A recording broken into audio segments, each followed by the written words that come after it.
Yves Sandoz. Bon, c'est pas un domaine qui me concerne particulièrement, mais c'est typiquement un cas où il y a cette balance à trouver, parce que finalement, même par rapport à notre institution Wikileaks, savoir absolument qu'il n'y ait rien de confidentiel. Tous ceux qui sont dans une organisation savent bien que ça ne peut pas fonctionner comme ça. À un moment donné, vous avez quand même des dialogues qui doivent être des dialogues entre vous. Sans ça que vous commencerez vous livrer sur une montagne pour qu'on ne puisse pas vous intercepter. Mais forcément, c'est humain, ça. C'est humain qu'il y ait une partie de dialogue. Quand on prépare une négociation, bien, on la prépare de manière confidentielle. C'est humain, c'est inévitable.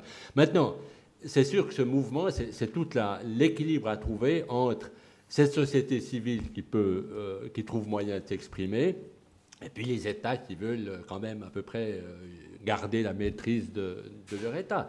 Et puis cet équilibre, suivant où on se trouve, on le met un peu plus à gauche, un peu plus à droite. Si on le met dans les pays, dans le groupe Chine-Russie qui s'est réuni à Shanghai, on sera beaucoup plus tendance à étouffer tout ça.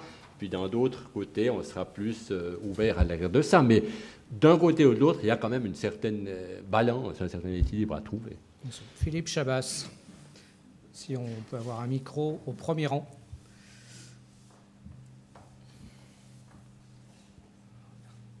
Voilà. Philippe. Merci. Une question un peu naïve, en fait, en prenant un peu de distance. La cyberprotection, je pense qu'on peut utiliser ce terme-là pour les militaires, pour les États, pour les entreprises et même pour des petites entreprises comme les nôtres. Est-ce que vous avez l'impression, globalement, que la cyberprotection, c'est à terme, à moyen terme, la multiplication des firewalls, des barrages, des sécurités, ou est-ce que c'est l'inverse, c'est-à-dire qu'on va vers un saucissonnage, un cloisonnement, on va perdre en interactivité pour gagner en autonomie? C'est naïf. Alors, et café du commerce. Là, on est plus dans une problématique de sécurité que dans une problématique de défense. Le problème de la sécurité, c'est que c'est pénalisant. Le fait que vous ayez des verrous aux fenêtres, le fait que vous ayez des trousseaux de clés qui déforment vos poches, la sécurité, le problème, c'est que ça coûte et que ça ne rapporte rien. C'est pénalisé, c'est inconfortable.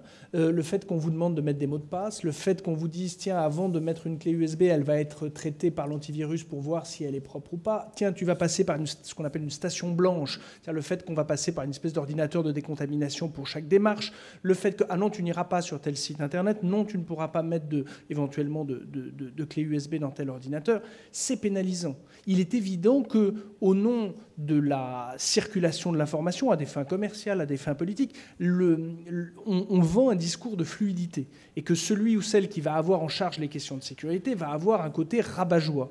Et que la difficulté, c'est qu'il n'existe pas de solution de sécurité garantie, permanente, sachant même que, effectivement, des structures pourtant établies comme le ministère de l'économie, comme la présidence de la République française, comme d'autres instances éminentes, ont fait l'objet. Pourquoi ? Parce qu'il y a un facteur humain qui est déterminant. Vous pouvez décider, dans la plus intelligente des organisations, une doctrine de sécurité, un monsieur ou une madame sécurité.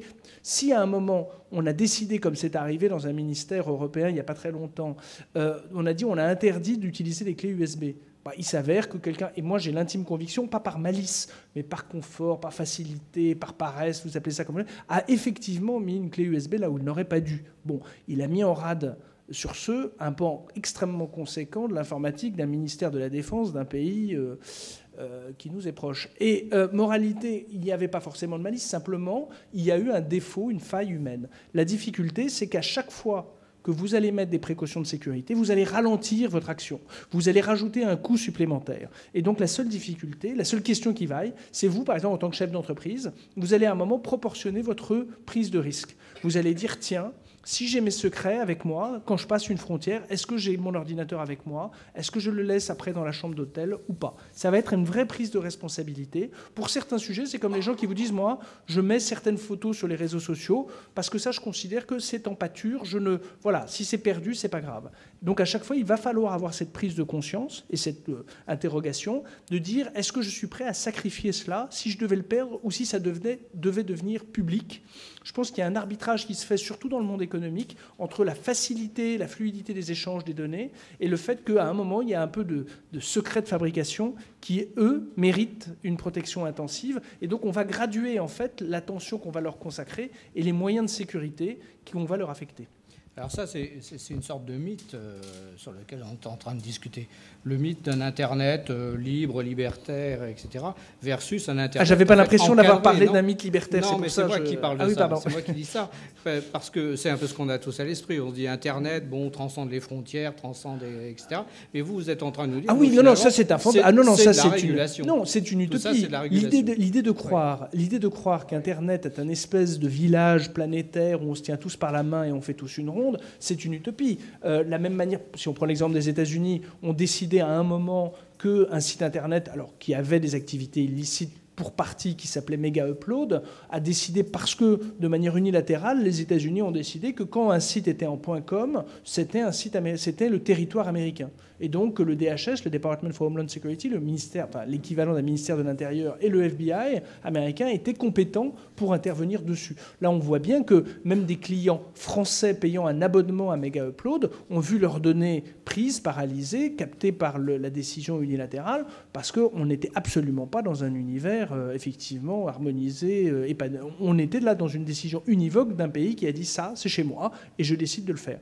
Donc on n'est certainement pas, et la logique de frontière, quand j'évoquais le cas de la Russie qui a désigné, les Chinois ont mis en place un autre dispositif de contrôle, et que chacun, effectivement, a une pression, en tout cas un intérêt éminemment stratégique pour la défense de ses intérêts économiques, politiques, militaires, mais qu'en tout cas, on n'est certainement pas dans une zone de non-droit. Internet, ce sont des câbles. Enfin, c'est pas un gaz. C'est-à-dire que quand à un moment, un État décide de couper, après, on peut trouver des moyens temporaires, instables, de contournement des dispositifs de filtrage.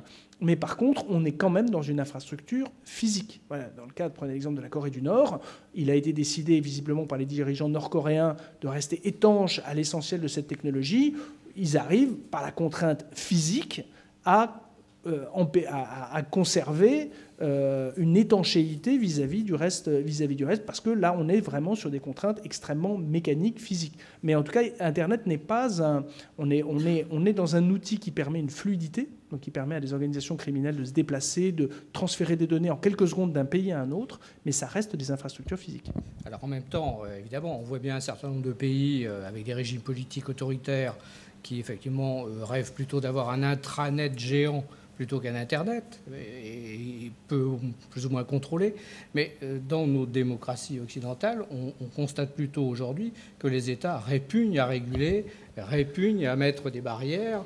Vous évoquiez un texte du Conseil de l'Europe qui a maintenant presque une dizaine d'années, il n'y a rien, quoi. Voilà.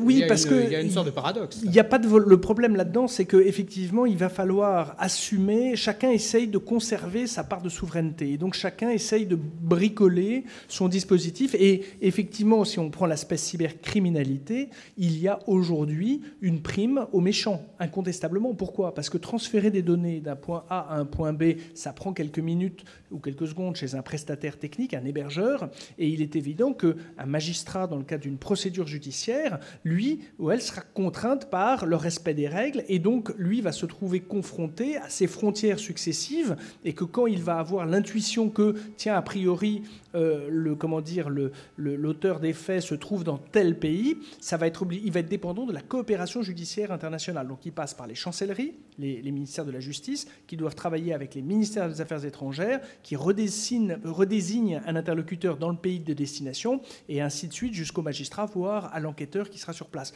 Il est évident que la semaine, dans le meilleur des cas, ou le trimestre est le rythme naturel, et que, alors qu'il faut quelques secondes pour déplacer des données litigieuses d'un pays à un autre par le biais des réseaux numériques.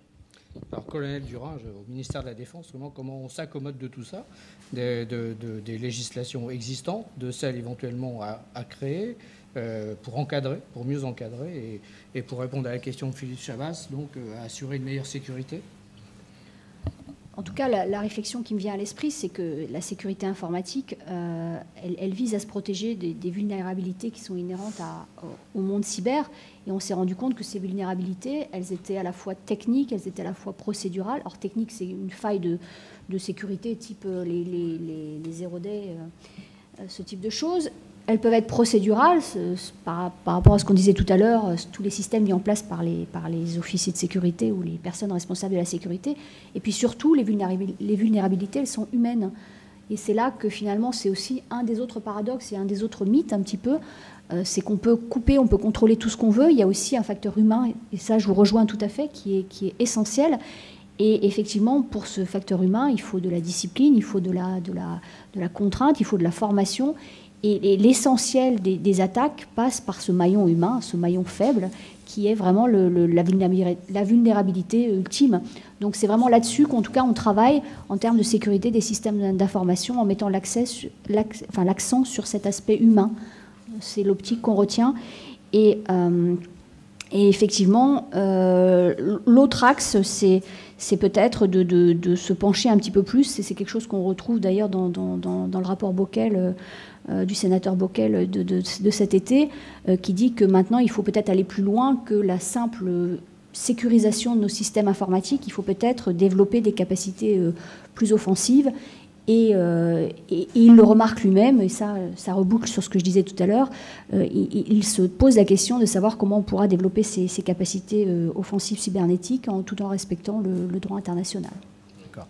Yves Sandoz et ensuite Sandrine Chopin et Philippe Riffman. Ouais, simplement vous dire que c'est un problème qui concerne aussi les organisations humanitaires. Je donne deux exemples. Si, dans certains cas, le CICR visite des prisons en s'engageant à ne remettre les rapports qu'aux autorités. Alors on peut discuter, c'est bien ou c'est pas bien, mais enfin il le fait. Si ces rapports sortent dans la presse 2 jours après, il se ferme les portes des prisons. On n'a plus confiance en lui. Donc là, au niveau de son activité, il va perdre toute crédibilité. Certaines déclarations de délégués, et c'est un gros problème maintenant avec les portables, les Facebook et autres instruments, une déclaration un peu sortie de son contexte qui est publiée peut mettre en danger la sécurité de délégués sur le terrain. Parce que donc, effectivement, pour les institutions comme la nôtre, c'est un gros problème. Alors, c'est un problème, mais vous l'avez bien dit, c'est à la fois un problème technique, mais c'est un problème humain. Parce qu'évidemment, il y a toujours la possibilité qu'un délégué sorte délibérément des informations qui ne devraient pas sortir. Hein. Mais c'est un problème qui nous concerne aussi de très près.